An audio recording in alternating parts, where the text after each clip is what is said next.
Bom dia a todos. Com a proteção de Deus, declaro aberta a sessão de hoje. Boas-vindas ao desembargador Cornélio, retorna de férias. Boas-vindas também ao Dr. Cícero Macedo, que assume a substituição na cadeira de desembargador Rebouças. O desembargador Glauber e o desembargador Cláudio Santos estão de férias. O desembargador Dilermando comunicou a impossibilidade de comparecer por motivo de saúde. Iniciando nossa pauta jurisdicional, temos o processo número 1, mandado de segurança 081 64 32 92. Elândia Mirtes Alves Marinho e secretário de Saúde do Estado do Rio Grande do Norte. Advogado inscrito, Dr. Bruno Henrique Saldanha. Dr. Bruno Henrique não está presente nem por videoconferência. Processo julgado virtualmente. Número 2, reclamação 080 1330 64, município de Natal, terceira turma recursal dos juizados especiais civis e criminais do Estado. Relator do desembargador Vivaldo Pinheiro.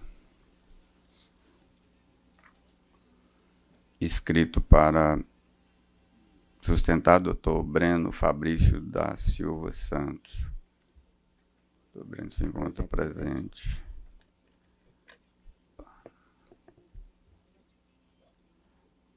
Doutor Breno fala pelo terceiro interessado, né? Perfeito, presidente. Pelos terceiros interessados.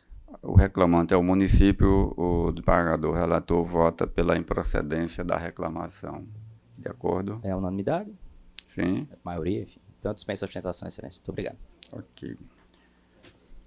Número 3 é a revisão criminal 080 5600 63, José Douglas de Faria Silva e Ministério Público, relator desembargador Dilermando, que não se encontra presente, para julgamento adiado.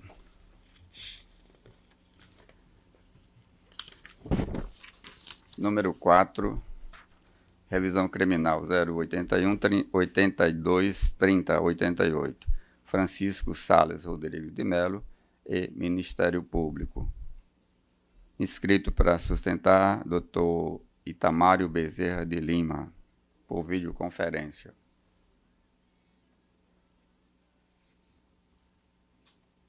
Doutor Itamário. Sim, excelência. Pode iniciar, tem até 15 minutos. Inicio minha fala cumprimentando o senhor presidente, o excelentíssimo desembargador relator, o revisor, a douta Procuradoria de Justiça, serventuários e público presente de forma presencial e por videoconferência. Expressar a minha satisfação e dizer que é uma honra realizar minha primeira sustentação oral na presença de vossas excelências, os quais admiro desde a minha vida acadêmica. Excelências, o revisionando foi denunciado como incurso na suposta prática dos crimes previstos no artigo 213, parágrafo único, 214, parágrafo único, concomitante com o artigo 224, na forma do artigo 71, todos do Código Penal, porque teria supostamente, nos idos de 2008, em sua oficina, situada na cidade de Macau, teria então constrangido a então criança ALVS, mediante violência e grave ameaça presumidas, e em decorrência da sua idade, a manter relação para praticar ato libidinoso e conjunção carnal, consistente em acariciar o corpo da vítima, e com base nisso foi condenado a uma pena de 10 anos com cumprimento em regime fechado. No entanto, analisando os autos processuais, verifica-se uma grande quantidade de erros que demonstram que a condenação é uma condenação injusta.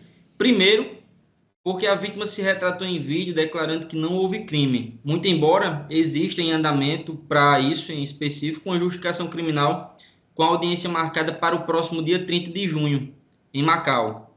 E segundo, porque existem falhas terríveis no processo e que merecem atenção especial. Sendo importante citar que não se trata de uma segunda apelação, a presente revisão não se trata de uma segunda apelação, mas de uma forma de combater veementemente todos os erros constantes no processo. Além disso, nós verificamos que estamos diante da abolício crimes. E vou explicar por quê. Como bem dito, o revisionando foi condenado como incurso nos artigos 214, parágrafo único, concomitante com o artigo 224, a linha A, na forma do artigo 71 do Código Penal. Só que o artigo 214 do Código Penal brasileiro, que dispõe sobre a prática de atentado violento ao pudor, ele foi revogado pela lei de número 12.015/2009. Também verifica-se que o sentenciado foi submetido ao crivo do artigo 224 do CPB, que dispõe sobre a presunção de violência. Esse artigo também foi revogado pela lei citada. Como bem dito, estamos diante da abolício crimes, que vejam que o revisionando ele não foi enquadrado na presença pela prática do crime de estupro de vulnerável, mas sim no artigo que leciona sobre a prática do estupro e que não ocorreu, haja vista o que se está exposto na petição de revisão criminal e também no vídeo que consta nos autos com a retratação da vítima, ressaltando que esse vídeo ele está sendo submetido a uma justificação criminal lá em Macau. Nesse sentido, o artigo 2º do Código Penal brasileiro estabelece que ninguém pode ser punido por fato que lei posterior deixa de considerar crime, cessando, em virtude dela, a execução e os efeitos penais da sentença condenatória. Assim, se o réu foi condenado com base nos artigos 214, 224, na forma do artigo 71, todos do Código Penal, e os artigos 214 e 224 foram posteriormente revogados, não há o que se falar em cumprimento de pena por esses delitos. Assim, não há o que se falar em ocorrência do crime continuado. Com a revogação dos artigos supramencionados, todos os que se encontram cumprindo suas penas em razão da prática dessas infrações que já foram revogadas deverão interromper o cumprimento, sendo declarada a extinção da punibilidade. Para isso, excelências, não necessita sequer de reexame de fatos e provas, especificamente porque o artigo 2º do CPB e artigo 107, inciso 3º, também do CPB, já se demonstram em mais do que suficientes para considerar a absolvição do condenado, ou, caso não seja esse o entendimento de Vossa Excelência, pela diminuição considerável da pena e o seu cumprimento em um regime menos gravoso. Também há de se prevalecer a contrária evidência à prova dos autos, mesmo com a alegação de que houve a prática de conjunção carnal, Excelências, e mesmo que tenha tido uma solicitação de realização de laudo por parte da autoridade policial, esse laudo nunca foi juntado nos autos, em que pese a não obrigatoriedade do referido documento, ele seria, neste caso, extremamente necessário, visto que condenaram com base numa suposta prática de conjunção carnal. Em resumo, conclui-se pela ausência de testemunhas, a ausência de laudo, a ausência de qualquer elemento robusto apto a ensejar em uma condenação e, pela análise dos autos, percebe-se que a condenação foi baseada basicamente no ouvir dizer. A sentença e a acusação insinua também que um filho, supostamente oriundo do relacionamento apurado no processo, seria do revisionando, e que este teria tido relações sexuais com a vítima quando esta era menor de idade, até antes do nascimento do filho.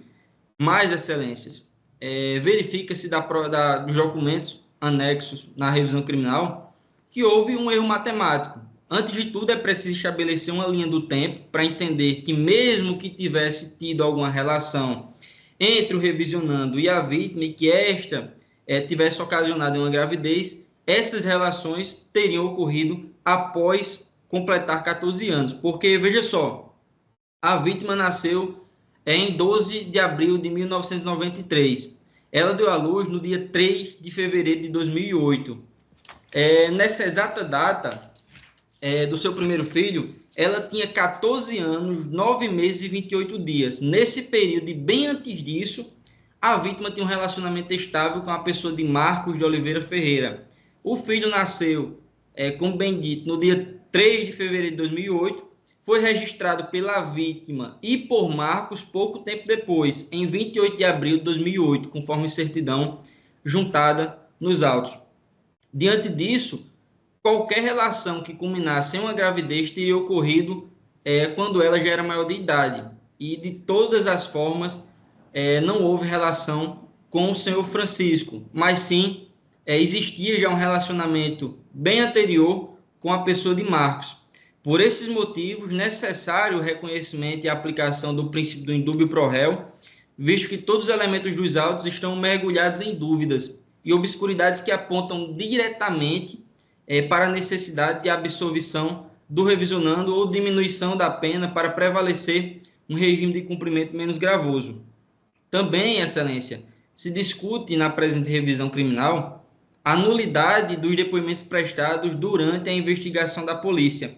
Além de tudo isso, que já foi mencionado, os depoimentos colhidos na fase investigatória estão repletos de dúvidas e erros absurdos.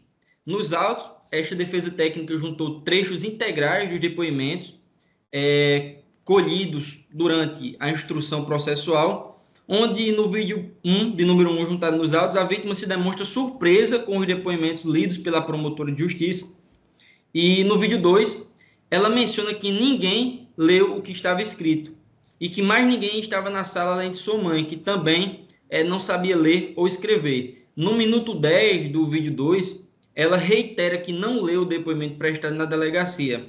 No vídeo 8, juntado aos autos, consta o depoimento da irmã da vítima. No depoimento, ela não confirma os depoimentos prestados na delegacia. Alega que a autoridade policial apenas perguntou se ela confirmava os depoimentos prestados pela vítima, ocasião em que ela apenas disse que sim, ressaltando que todas eram menores de idade e que também não sabiam ler ou escrever.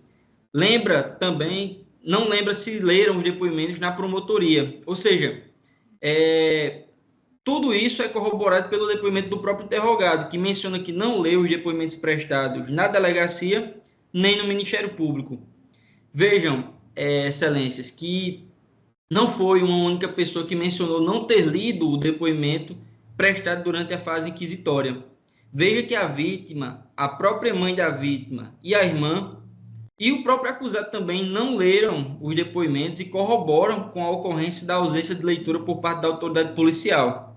Além disso, durante toda a coleta do depoimento da vítima em sede de instrução, ela era ameaçada pela promotora de justiça de que, se não confirmasse as versões da delegacia, poderia responder um processo de denunciação caluniosa. Ora, de uma análise, mesmo que superficial dos autos, verifica-se que não foi a vítima que denunciou o crime. Ela jamais denunciou ocorrência de crime algum. A denúncia ocorreu de forma anônima pelo Disque 100, com data de 2009, quando a vítima já havia se tornado mãe em razão do seu relacionamento com Marcos. E na própria denúncia anônima não consta em nenhum momento o nome do revisionando, apenas o nome do pai da vítima como sendo o suposto acusado, conforme demonstra o extrato de denúncia que foi juntado na folha 13 da presente revisão. No mais, a sentença condenou o revisionando com base nesses elementos colhidos na investigação, violando o artigo 155 do Código de Processo Penal, esclarecendo que todas as testemunhas ouvidas e arroladas pela acusação confirmaram não saber ler ou escrever e que estavam desacompanhadas em todas as vezes que foram até a delegacia. Além de tudo isso, também se discute a dosimetria da pena. As provas juntadas nos autos não foram fundamentadas. Aliás, foram fundamentadas tão somente em depoimentos totalmente divergentes, com nulidades gritantes na fase inquisitorial. Não ficou comprovado que houve conjunção carnal e o filho é de um terceiro que sequer foi ouvido nos autos. Há nos autos também a retratação da vítima em juízo, e em juízo, os depoimentos prestados por todas as testemunhas não levaram à conclusão do fato. Mesmo assim, o juiz de primeiro grau menciona a ocorrência de 7 delitos parcelares e aumentou a pena base, que era de 6 anos, em seu grau máximo, qual seja 2/3, tornando ela 10 anos no regime de cumprimento fechado. O revisionando, antes da sentença, uma pessoa trabalhadora, 67 anos de idade, primária, bons antecedentes, possui doença cardíaca, nunca se envolveu com nada de ilegal e foi condenado, excelências, de forma injusta.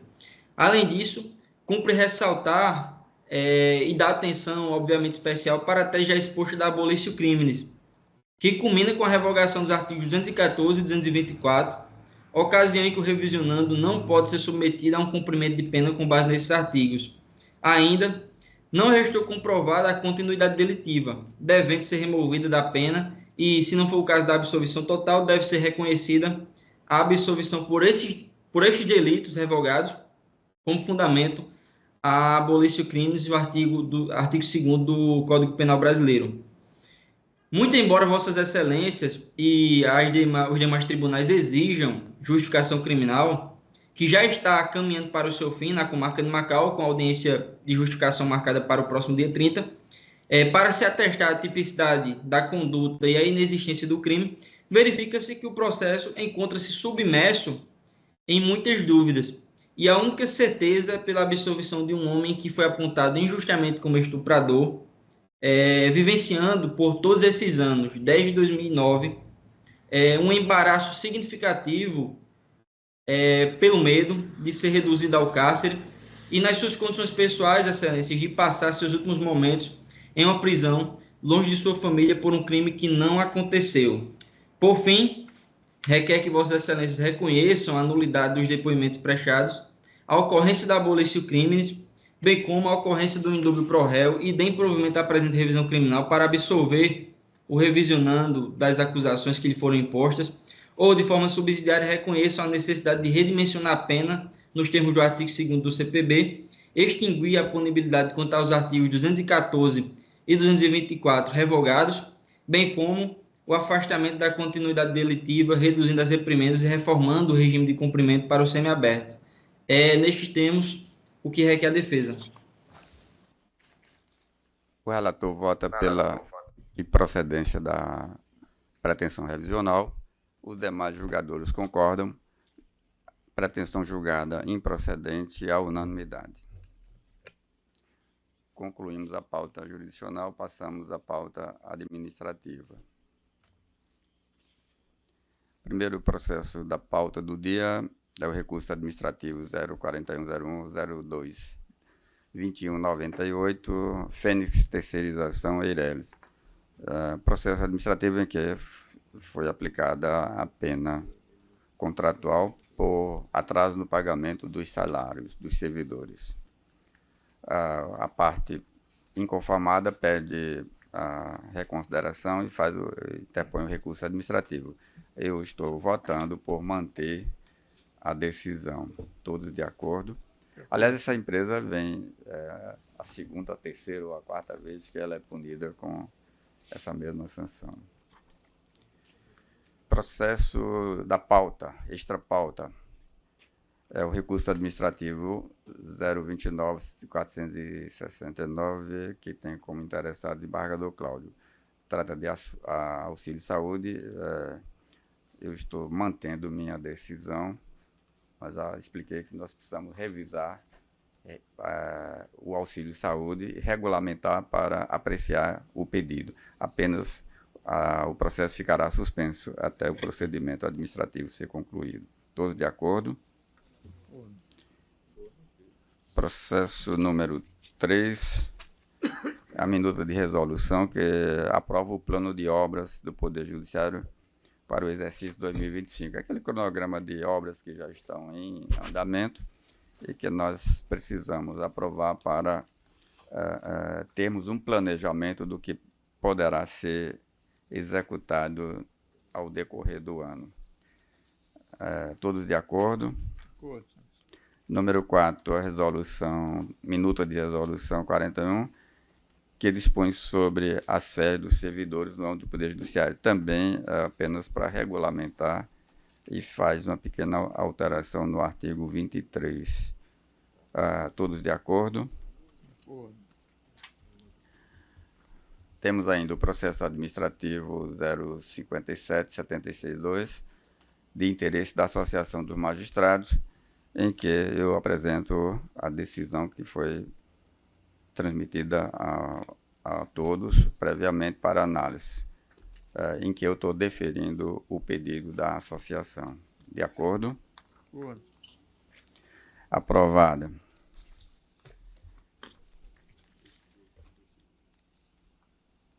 Nós tivemos aprovado, publicada a resolução de acesso, regulamenta o acesso ao tribunal, e agora verificamos a desembargadora Sandra, que tem um olhar mais amplo do que o meu. É a coisa, eu digo sempre que as mulheres veem mais do que a gente, não sei porquê.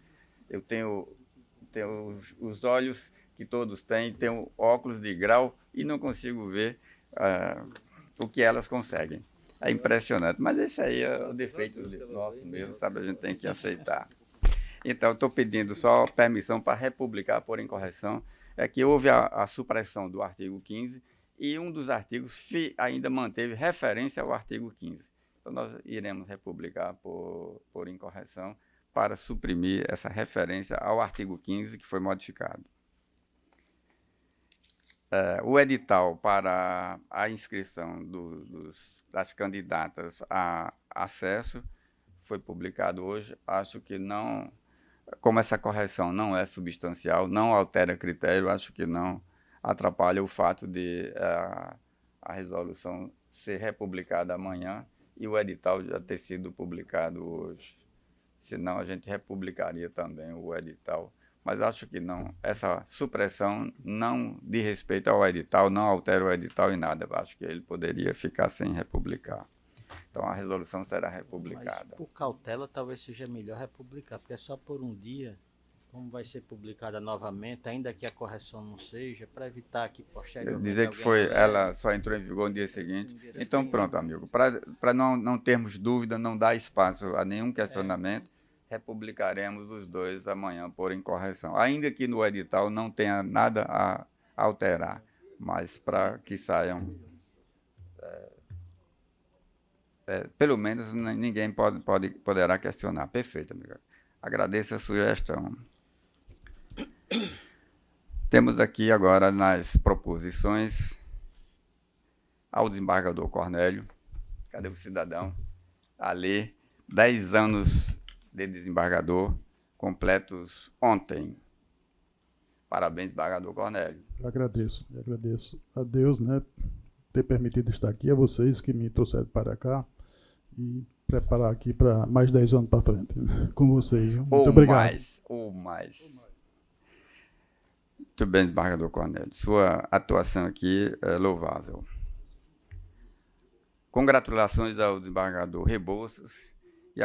Já está de férias, comemorando o aniversário dele, será sábado, dia 21. Mas ele faz uma comemoração, como são 60 e poucos anos, tem que comemorar pelo menos uma semana inteira de comemoração.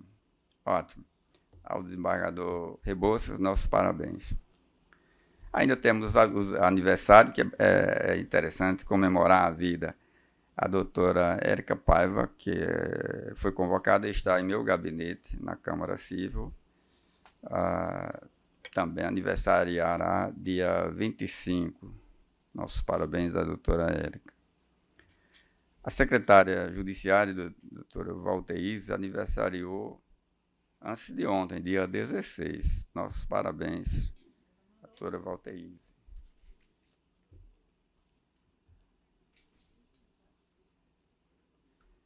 E hoje temos uma homenagem especial à doutora Elaine. A doutora Elaine disse que não tolera mais estar aqui conosco. Não vem mais.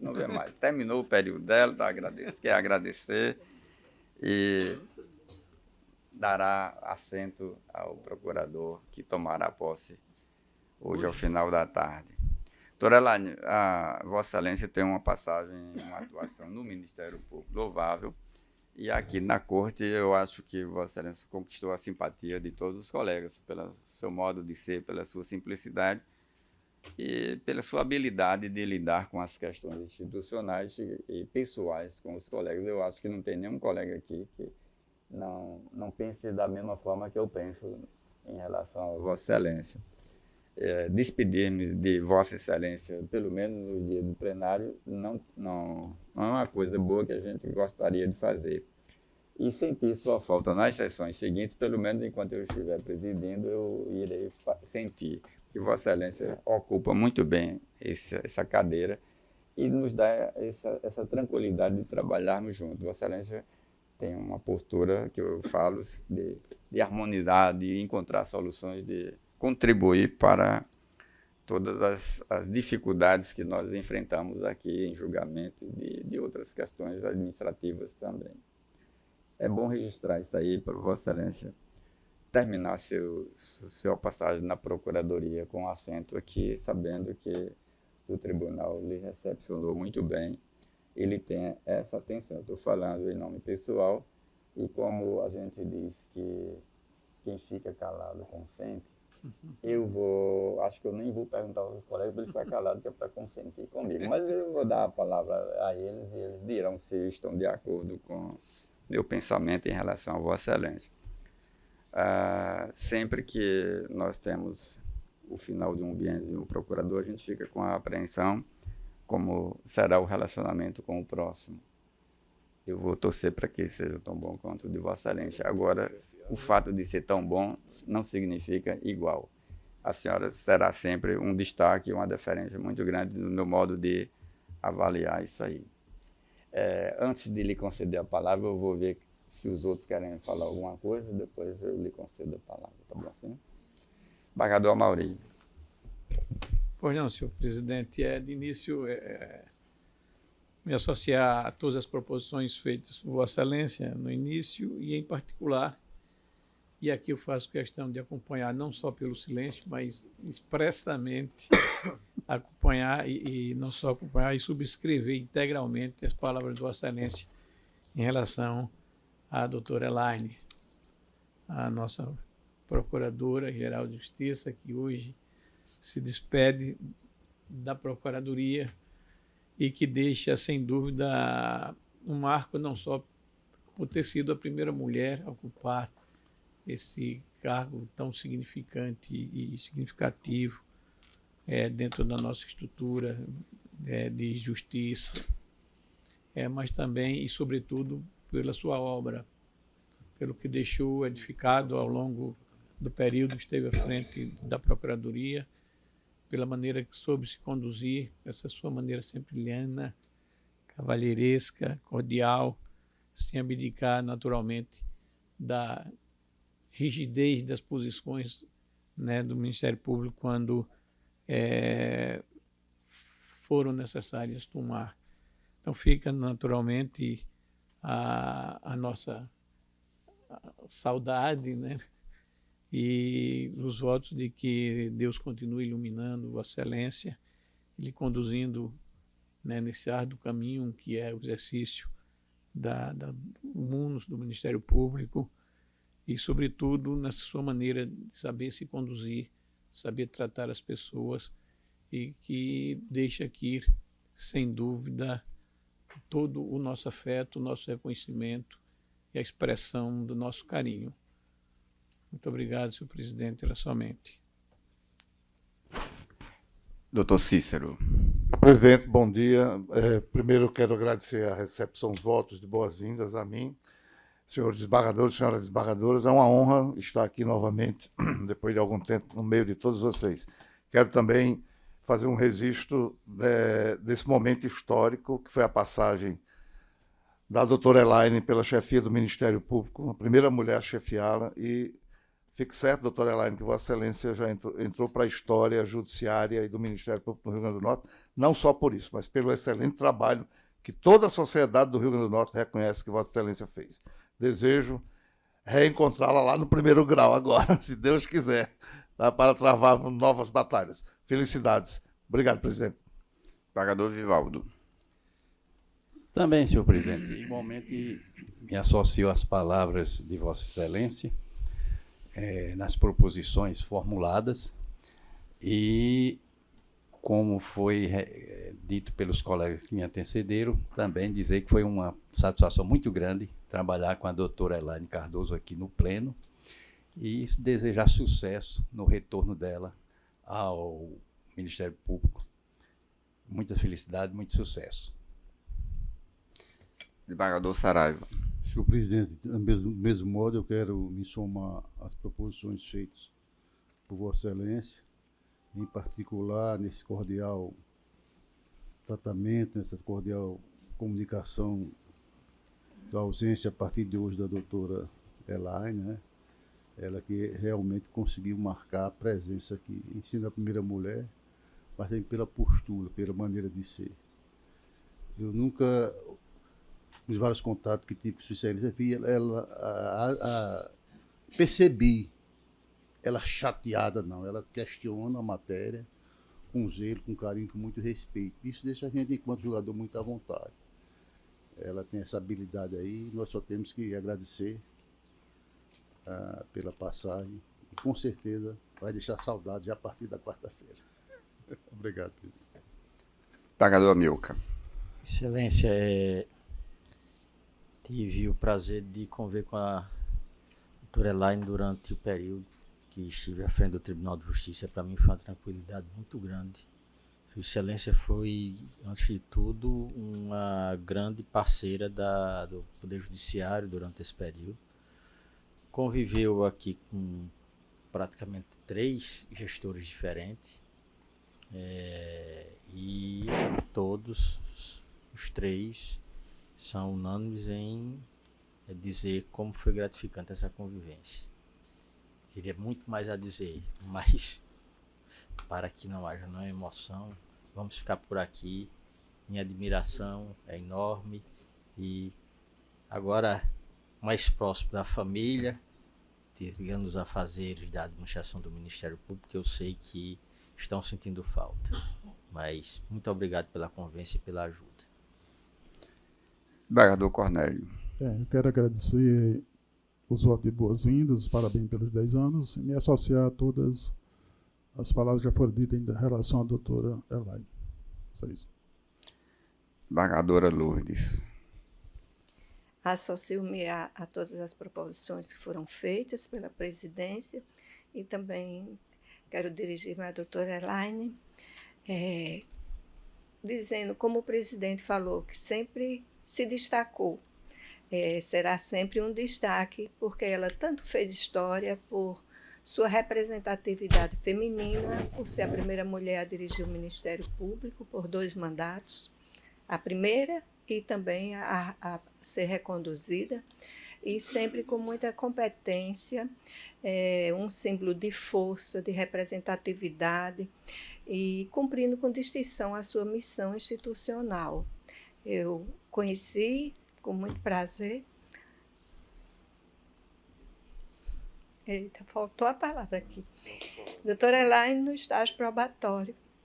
Eu era promotora corregedora e tive a honra de recebê-la com outros 59 integrantes da instituição. E desde então ela sempre foi uma pessoa de muita força, de muita competência, de firmeza e sem perder a docilidade, que ela sempre trouxe dentro dela, esse equilíbrio na fala, no agir, no conduzir. E isso é uma característica muito única. São poucas as pessoas que mantêm esse equilíbrio e essa docilidade, essa forma de tratar bem as pessoas e conduzir bem as situações que são postas.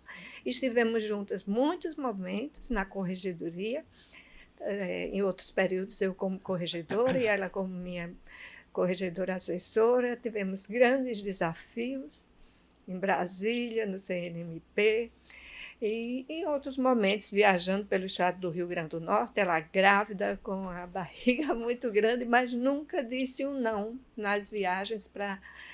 E uma recordação que me traz agora, peço até permissão para dizer, ela ligando à noite para abençoar as filhas. Eu achava isso de um gesto de carinho, de amor muito grande. Isso demonstra o quanto ela é grandiosa. E deixo aqui o meu abraço e com esperança de que sua carreira seja ainda permeada de muito sucesso. Embargadora Berenice. Eu estava aqui pensando como está sendo injusto falar com a doutora Elaine depois de doutora Lourdes ter feito tantas demonstrações de como viver e de como é a vida dela como mulher, como procuradora.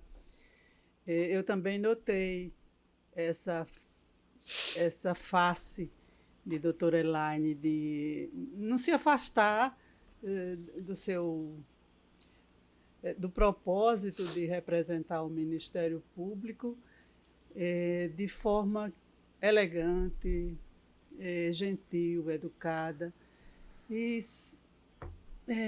conquista, porque bem que a tarefa não é fácil, mas ela pode ser posta de forma diferente, onde seu ponto de vista vai ser observado, vai ser levado em consideração e tudo se torna mais fácil de conviver.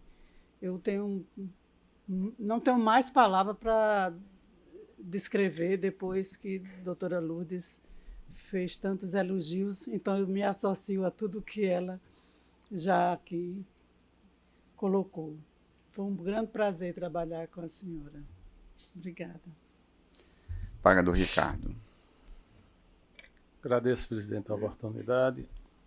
Quero me associar às proposições já feitas, mas destacando a saudação ao doutor Cícero, boas-vindas e registro importante também dos 10 anos de tribunal do desembargador Cornélio, fazendo história. E, sobretudo, nesse momento que eu considero histórico para todos nós, porque estamos vivendo o fim de um ciclo que é o marco de uma nova era. O Ministério Público é uma instituição importantíssima para a sociedade e a doutora Elaine foi a primeira chefe da instituição. Primeira mulher a chefiar o Ministério Público do Rio Grande do Norte. E pouco eu posso acrescentar ao que já foi dito, não só pelo pouco que a conheço, mas porque já foram dados depoimentos importantes, relevantíssimos, a mostrar a figura admirável que ainda hoje preside, chefia o Ministério Público. O valioso trabalho de Vossa Excelência é reconhecido por todos.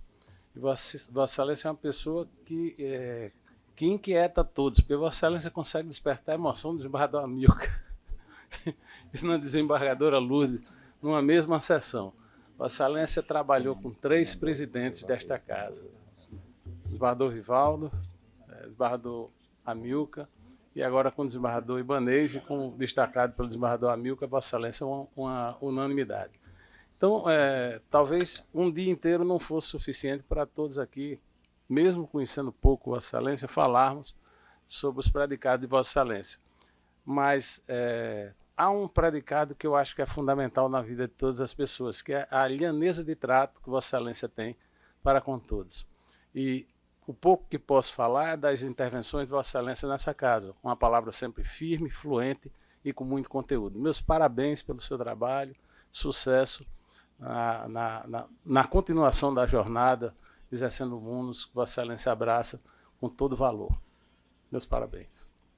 Pagadora Sandra. Também me associo a todas as proposições feitas, dou as boas-vindas ao doutor Cícero, cumprimento o desembargador Cornélio pelos 10 anos em atividade aqui no 2º grau, e especialmente a doutora Elaine. Eu me associo a todas as homenagens, só tenho elogios, e quero dizer que foi muito boa a nossa convivência, ainda que curta, mas muito proveitosa, e eu desejo muita saúde, muito sucesso, muita felicidade, sempre. Doutor Luiz. Eu me alio a todas as manifestações até agora apresentadas,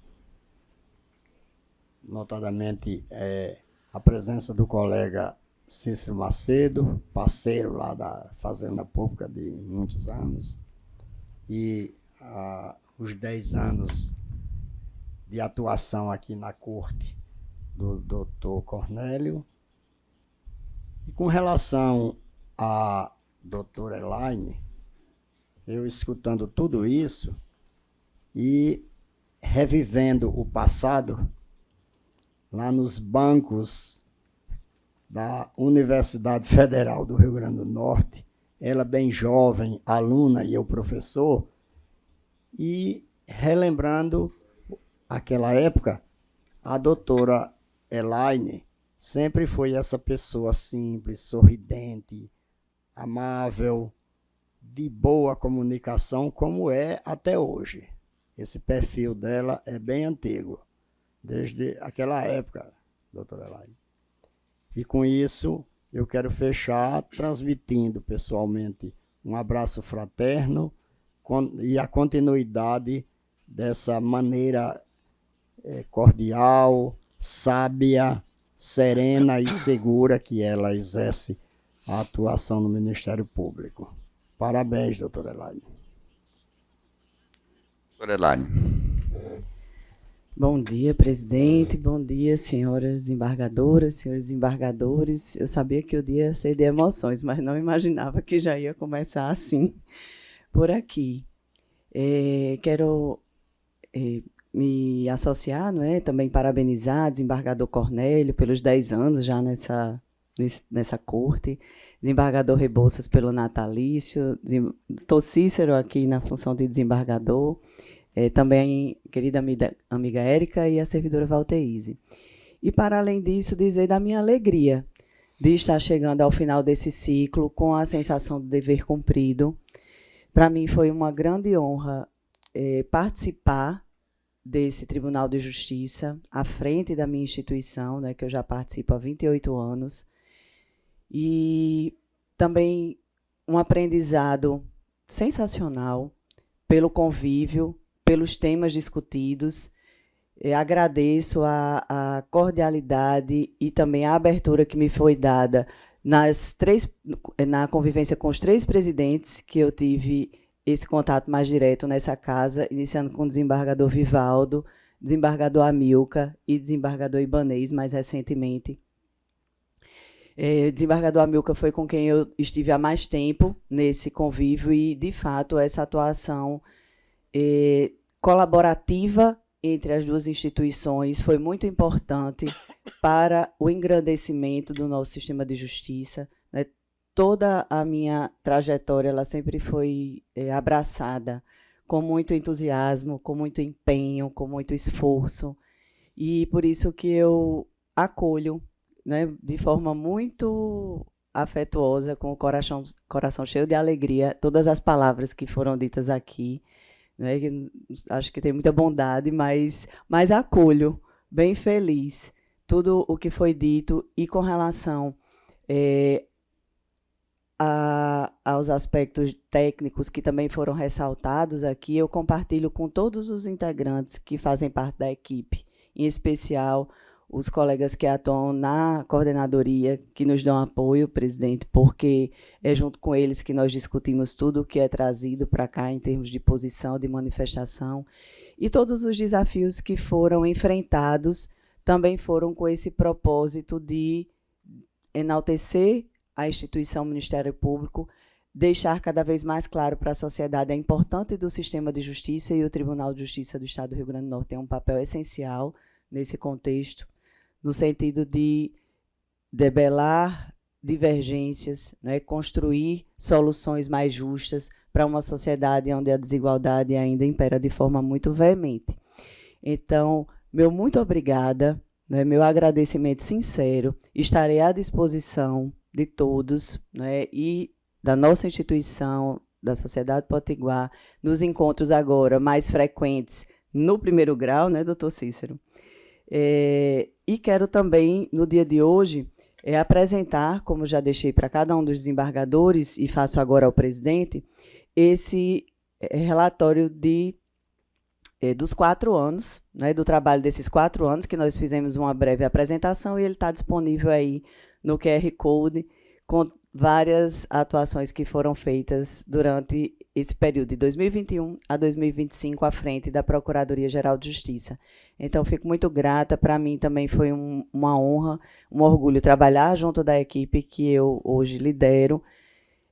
Sou muito grata ao conhecimento e à partilha com cada um deles, mas também a todos os integrantes da instituição. E essa representatividade feminina que eu trouxe nesses 4 anos, ela vem também com a finalidade de dizer a todas que vocês podem estar onde quiserem, não é? Então, é uma questão de escolha, é uma questão de esforço, é uma questão de uma trajetória que tem lutas e alegrias, mas também escolhas que devem ser pensadas dentro de um contexto maior daquilo que se quer viver. Então, muito obrigada. Desejo a esse tribunal também muito sucesso na continuidade, ao senhor presidente, nessa trajetória que já começou, mas também, apesar de não estar mais à frente, tenho certeza que o Ministério Público do Rio Grande do Norte continuará aberto, solícito e empenhado a fazer boas parcerias para a melhoria das atuações do sistema de justiça. Muito obrigada.